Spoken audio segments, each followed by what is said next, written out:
Hey everyone, and welcome to the Beyond Life and Fitness podcast. I'm Cheryl Patton. And I'm Megan Prince.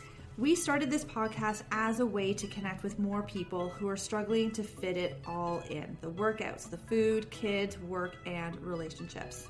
We know that we're not perfect, but we hope that through our struggles and our mistakes and our failures and our successes that we can help more people through their challenges and be successful. So if you want some tips and tricks to help you along your journey to be the best version of yourself, then this is it.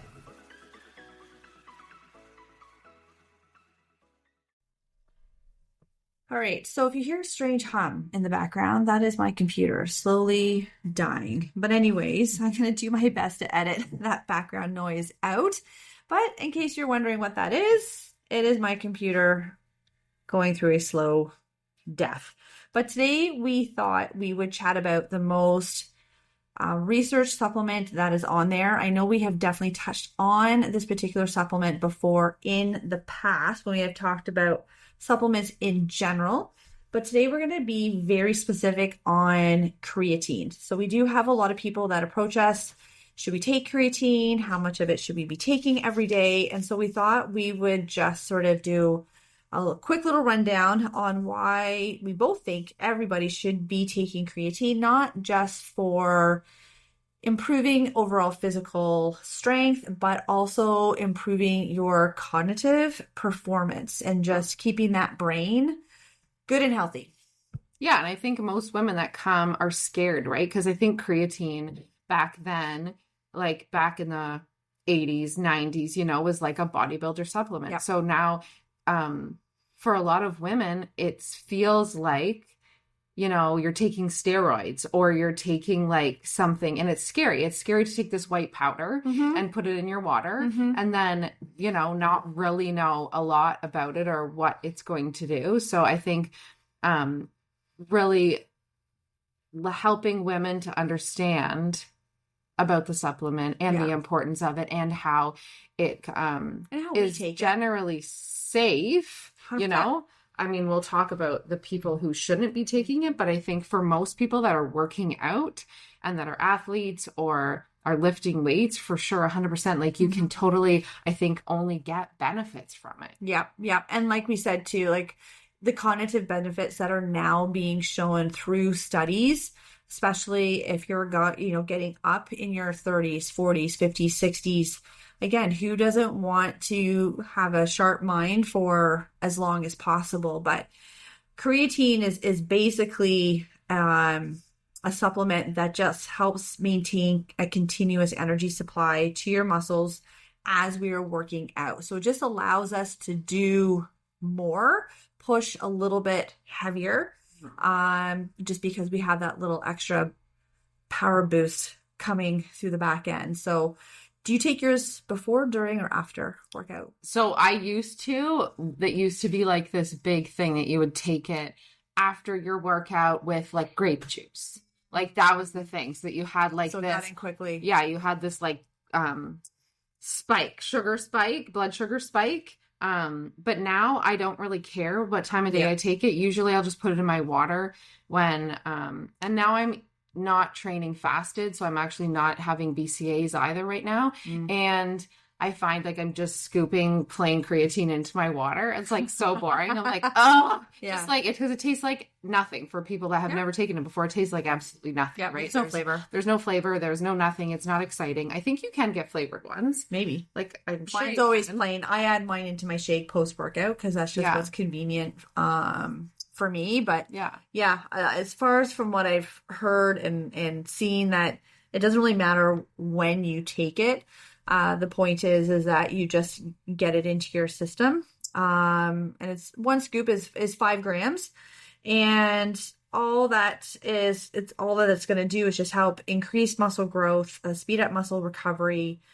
Because when we do train, we do create these little micro tears, which we've talked about before. And so the quicker we can bounce back from those little micro tears, then again, the better your recovery, the more you can get back at your workout on your following day. The one thing I was reading of what we just talked about was interactions like with caffeine, that it says it might lower its effectiveness, I guess, if you're drinking more than like 300 milligrams, I guess, of caffeine with it. So, I mean, it's kind of like, yeah, I think one of those things I would probably, for me, do it around like before training, within training, or just after training, right? Because I feel like it's something that you want to have it around your training schedule. But I think the biggest thing I find with women, though, with creatine is that because it draws water into your muscles, right? It's drawing water. Yeah. It's giving your muscles more water so they can contract, so they have more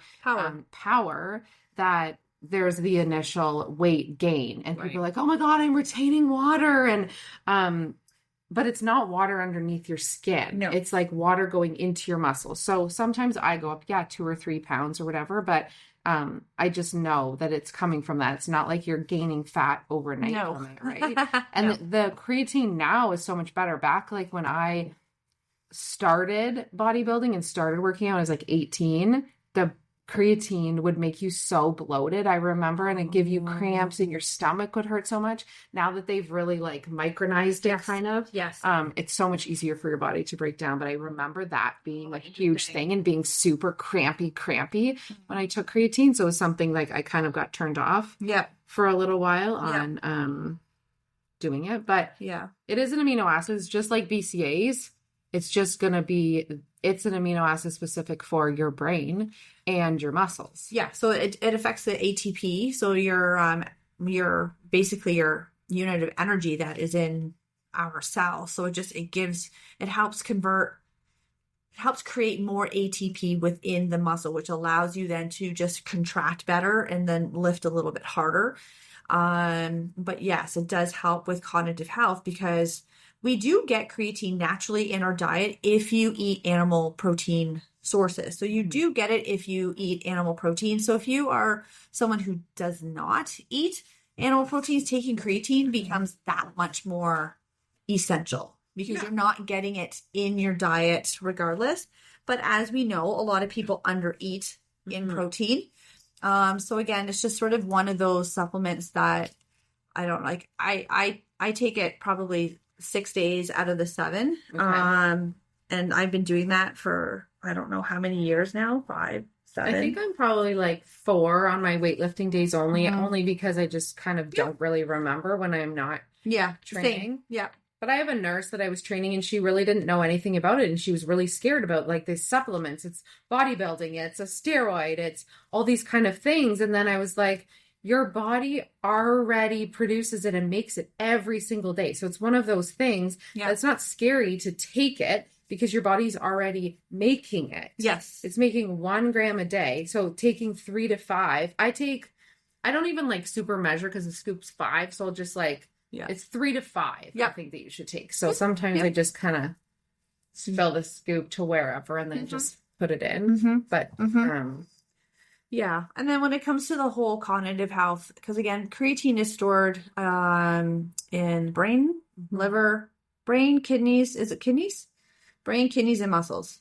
Those 3? Pancreas, liver, brain, muscles. Okay.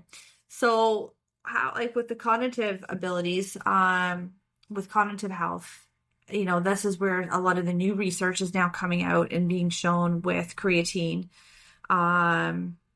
Because again, it powers the ATP in our brain cells, which just, again, I don't know, like I want to be able to stay sharp and alert for as long as humanly possible. So, and we do have some Alzheimer's that runs in my family. So if I can starve that off for as long as humanly possible, right? And I can't remember where I read it, and I know it was based in the US, but trying to get creatine actually into old age homes for people. Oh, yeah. Right? So that it can help with their cognitive abilities. Yeah, because we're focused on medication, right? But then it's like, why?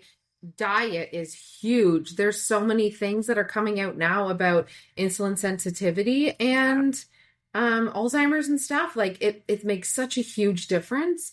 Your diet, your exercise, your lifestyle, that kind of stuff on how your brain is going to continually function. Yeah. So the body's liver, pancreas, and kidneys are the ones that make 1 gram a day. There we go. The amino acid creatine is stored in our muscles and our brain. So that's why that's the biggest. And then we had talked about people that have liver, kidneys, and disease and high blood pressure shouldn't take it. Correct. So those would be the only things that you... And the only reason why they suggest people, and they said that like there's no long-term studies that are based off of this, but the recommendation is not to take it if you have that, because they want your body to naturally produce it first before you start supplementing with it. So yeah. So those would be the only 3 things of not to take it. So like strength, athletic performance also helps with combating muscle loss, which obviously we talked about this till we're blue in the face about muscle being like the gold standard of what we need to focus on as we get older. Well, it's the longevity muscle. It's the longevity muscle. Like it's like that's what keeps you living longer. Yeah. I actually heard a study on Instagram, like on a reel or whatever, that people that have really bigger thighs, like bigger legs, live longer. And I was like, I am going to live forever. You're going to live forever. You're going to live like, forever. Yes. If this, the girl who never wanted to wear shorts when she was younger because she hated her legs, I'm like, well, I'm going to live longer than all of you. Right. So I was like, I don't know. Preventing injury, obviously, and then improved cognition. So the fact that it's like one of the safest supplements you could probably take on the market, that would help you with so many things. And the most studied. Like that's the thing. Like you could look up research on creatine and it's nothing but positives. I don't even know if I've even read, maybe just water retention for sure, but I haven't heard anything. And then cramping, obviously, when they used to make it, but now it's so different. I was gonna say the micronized is so like the powder is so fine, but yeah, I never took it back then. So I took Hydroxycut. I remember that product. Oh, I remember that. God. So Were you flying off the ceiling? Well, I went to them and I was like, okay, I was 18. I just started working out, went and got this Hydroxycut with ephedrine in it. First of all, I also can not do any caffeine at all. Like I'm that type of person that can't do stimulants. So the guy was like, so the first day you take 1 pill 4 times a day. The second day you take 2 pills 4 times a day. The third day you take 3 pills. And then the fourth day you take 4 pills 4 times a day. So I did. And by the 4th day, I was like, Mom, I think you need to take me to the hospital. Like my heart was just racing. And I do actually have a heart issue now. So I don't know if that actually caused it. I don't know. But I have like a heart. Sometimes I go into like AFib or like... my heart's very it just speeds up. It's not a good. I've had so many like things done on it. Nobody has ever caught the inaction. And I was like, oh my God, it doesn't last very long, but heart's a muscle, so it's also going to cramp and do things. And so well, it'd be no different than somebody who all of a sudden has never had a coffee and decides to start with a double espresso. Yeah. Right? Like you're gonna, like your body is just gonna have such a jolt of this energy that you don't know what to do with it. Yeah. The only thing that I can see here is it says it's generally safe, except obviously if it's taken in high doses, it can affect your kidneys because obviously everything gets kind of processed through your kidneys. Yeah. And it also can stop your body from making its own creatine, which we don't want to have to do. We don't want to, obviously. We're here to supplement what the body is already capable of. But our bodies, when you're lifting, your body's using it. Yes. So that's the thing. If you stop lifting and you start taking it, I think then your body could maybe but then I would still take it for cognitive benefits. Yeah. Maybe go closer to the 3 grams rather than the 5, but I would still take it just for the cognitive benefits. And even if it's every other day, it doesn't have to be every day. Yeah. Right? Yeah. That's just my personal opinion. But yeah, I think whenever somebody has messaged me about creatine, whether it is young athletes, whether it's them personally, I'm like, my daughter's 14 and she takes it on the days that she works out and I'm not like super worried about it. Right? Yeah, totally agree. So hopefully we have dispelled some maybe worries, concerns, or myths that you may have had around creatine. And again, if you have any other questions about it, if you're still not too sure if it's right for you, again, you can always feel free, reach out, send us a message on our socials. We're always here to help, but definitely creatine is one supplement that we highly recommend for 99% of the people that we work with. Yeah. Thanks everybody for listening today, and we truly appreciate you. And let us know what your biggest takeaway was today, and if you have any questions you want answered on the podcast. Don't forget to rate, review, and subscribe to this podcast to automatically receive your episodes and to help us reach more listeners. We would love to connect with you on our socials, either Facebook or Instagram, with links in the show notes. Till next time, keep taking those small steps towards your best life.